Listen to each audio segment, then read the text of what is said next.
Hello, we're looking for Mr. Storer. That would be me. Hi, you must be Rosie and Wendy. I received your email. How may I help you? We're investigating transportation. And in our research, we learnt that advances in transportation usually result of having a problem. And needing a solution. The Channel Tunnel was definitely a solution to a very old problem.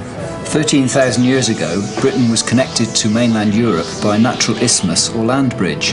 Then a change in sea level caused by the last ice age created the English Channel. It seems we've had the technology to build tunnels for a long time. Why wasn't it built earlier? 2 centuries ago, Napoleon agreed that a tunnel should be built, but after war broke out between France and England, the tunnel idea was abandoned. Even though there were several plans for a tunnel, there were still technological problems to overcome.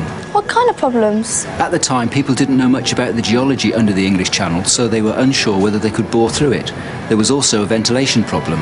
How did they overcome the problem? In the 1870s, both England and France agreed to work on a joint tunnel scheme. With government approval, the tunnel companies started on the first serious scientific geological exploration to find out just what kind of rocks are under the seabed. What did they discover? They found a bed of chalk marl which was perfect for a tunnel. It was easy to dig and impervious to water.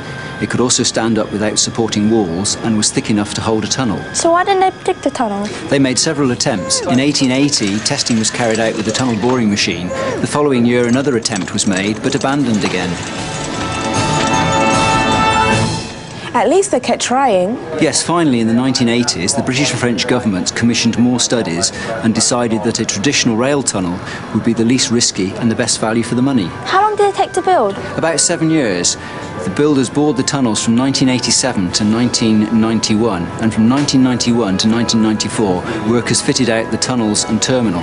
Would you like to see the tunnel? That would be fantastic. This is amazing. Why are there 3 tunnels? Actually, there are 3 interconnected tubes. 2 are the rail tracks for going each way, plus 1 service tunnel used for maintenance and as a safe haven in case of emergencies. Of course, you want to make the tunnel as safe as possible, especially for such a long tunnel.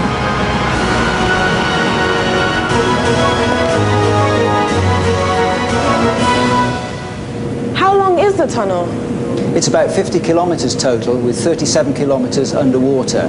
Its average depth is about 40 metres under the seabed. I imagine it took a lot of people to build something so complicated. Yes, it took over 13,000 engineers, technicians and workers to build over 150 kilometres of tunnels. That's remarkable. Can you drive through the tunnel or do you have to take the train? You can do both, sort of. Trains operated by Eurotunnel use the tunnel to carry cars, coaches, motorcycles, caravans and lorries. You just drive your car into the train and travel with your car through the tunnel. EWS carries containerised freight and the Eurostar trains carry foot passengers. It seems like the Channel Tunnel handles all kinds of travellers and transportation. Most definitely. In the past year, Eurotunnel carried over 2.25 million cars, about 70,000 coaches and 1.6 million lorries. Eurostar carried 6.3 million passengers and EWS carried 1.7 million tonnes of freight. That's a lot of people and freight.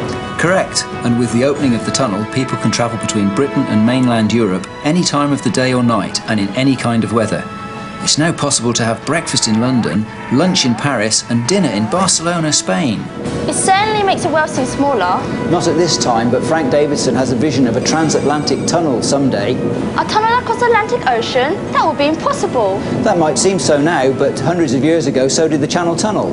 Mr. Davidson proposes that a floating tunnel be anchored to the sea floor and a maglev train be used, travelling at speeds up to 5,000 miles an hour.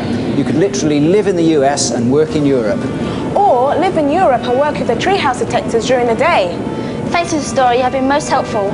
You're welcome. Why don't we go and finish our ride through the tunnel? Sure, sounds great.